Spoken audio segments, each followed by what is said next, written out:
咁5月1號咧，將會迎來英國最大嘅租賃法修改。Hello， 大家好，我係 Rich Harvest 嘅 Stephen。咁呢個 video 咧，我會同大家講一下呢個租賃法入邊有乜嘅大變動。第一點就係 Section 21嘅移除。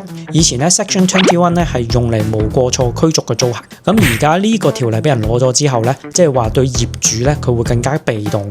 以後佢唔想要個租客嘅時候咧，佢只能夠係話等租客犯錯，用 Section 8呢個條款去驅逐呢個租客。第二點咧，以前咧我哋有嘅 fixed term contract 就係話可以同租客講話你要簽1年 contract 啊，2年 contract。咁依家咧5月1號開始咧就會轉成一個叫做滾動嘅合約，租客只要俾你2個月嘅通知，佢就可以搬走。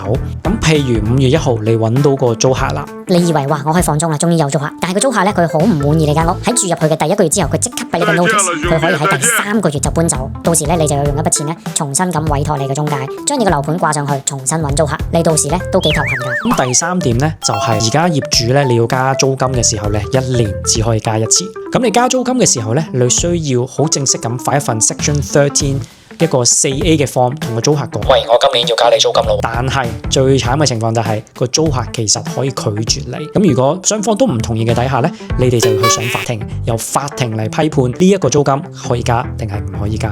第4條咧就係你咧係唔可以坐地起價。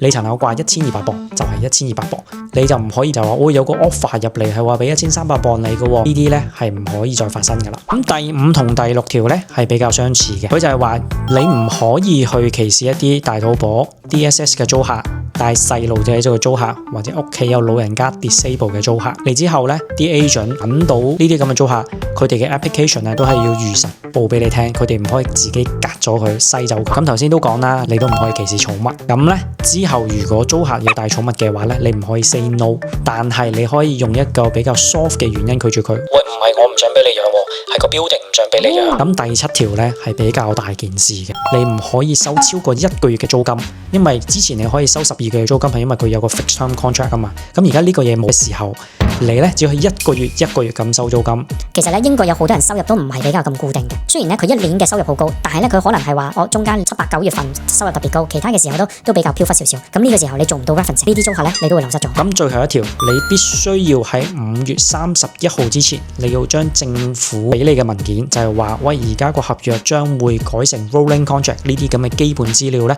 發俾你嘅租客。如果你冇嘅話咧，政府好可能會揾你麻煩。OK， 咁今期嘅 briefing 咧就到呢度。咁我下一期咧，我會更加批判性咁去分析究竟呢個租賃法對業主有乜影響，Buy to Let 呢個 game 可唔可以繼續玩落去咧？下期見，拜拜。